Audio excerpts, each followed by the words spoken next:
I'm 8-Bit, the solo developer behind Slimecat Studios, and this is my game, A Guy with a Revolver. The gameplay is fairly simple. Zombies spawn, you shoot them, move on to the next wave. At the time of writing the script, I have been working on Aguar, what I'm abbreviating the game name to, for exactly a year. I've had tons of fun working on the project, especially since it's my first foray into the third dimension when making games. However, especially from the last video until now, I've noticed a little problem with my workflow. So, how about you sit back, relax, and let me rant to you about the price of freedom when making games.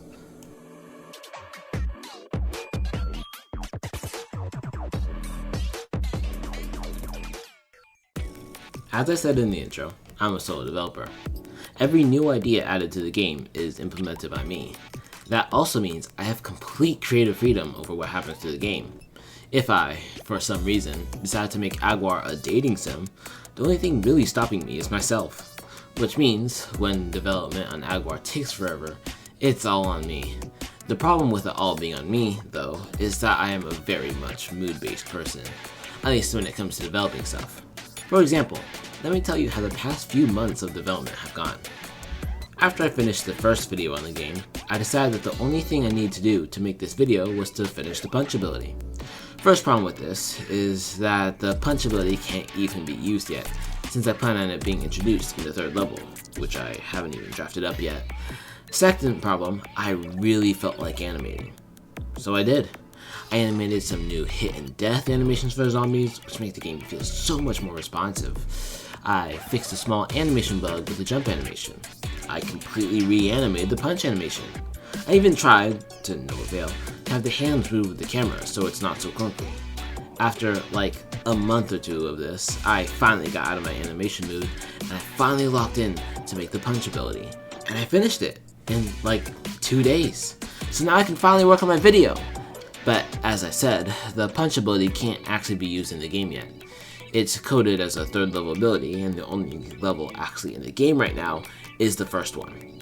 And if I want this video to actually look good, I need to record the gameplay in the actual executable game, not in Unity. So now I need to code a way for me to change the player's personal level while in the game. Therefore, I introduce the Devlog, a small rudimentary screen where I can change the player's level while in the game.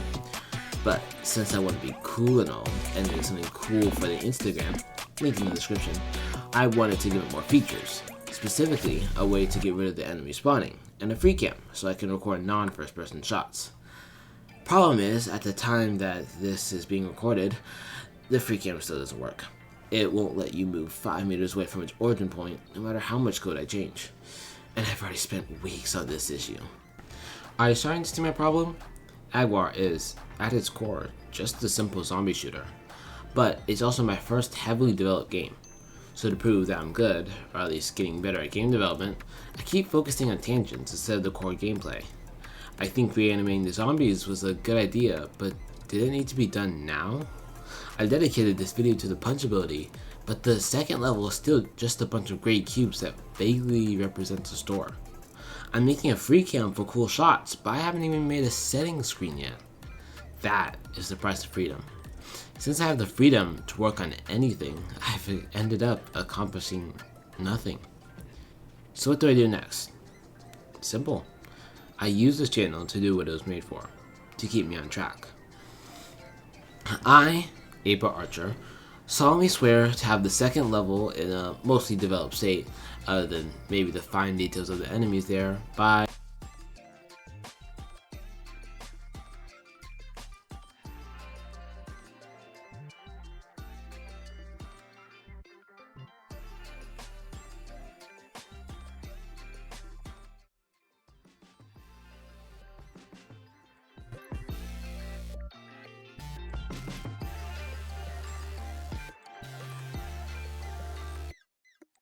welcome to the backstage.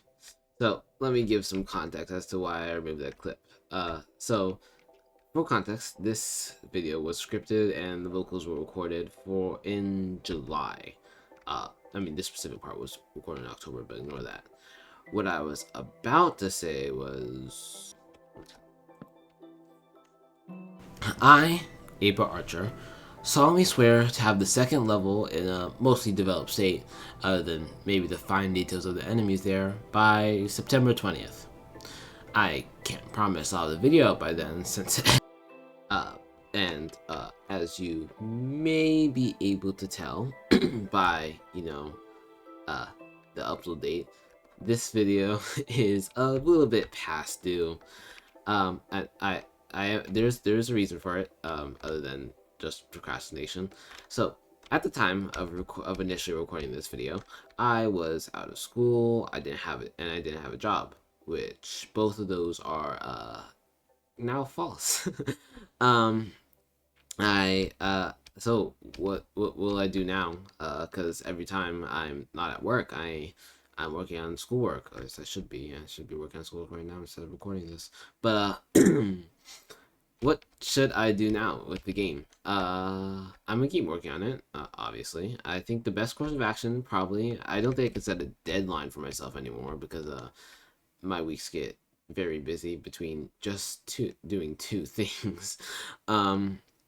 So I think the best thing to do is communicate with y'all. I mean, I do now have an Instagram for Slimecat Studios. The link is in the description, and there's also the YouTube post. So while I can't set a deadline for myself, I'll try and maybe give a progress update on the Instagram or in the post once every 2 weeks or so. So yeah, I think that's what I'll do. So see y'all later. But actually, you might notice if you look down that there is a bit more left in this video, and that's because I did make the punch ability, so I want to show it off, and I made a little edit. So back to the regular scheduled video, and I hope you enjoy. Run it.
Okay, that was fun. Thank you so much for staying until the end of this video. I hope you enjoyed it. If you're new, I would really appreciate it if you could subscribe. Maybe even like the video if you thought it was good. I'll try to respond to comments below this time. If you used Instagram, maybe give me a follow. It's kinda empty right now, but once I figure out how I want to conduct posts over there, I'll try and make it much more active and enjoyable. And thank you so much to my friend Carmen for making the woman in the red dress's dating profile. I could never do art so well, so I appreciate you for doing it. And that's about it. I hope you have a wonderful day, or night, whenever you're watching this, and I can't wait to see you on my next devlog. Bye!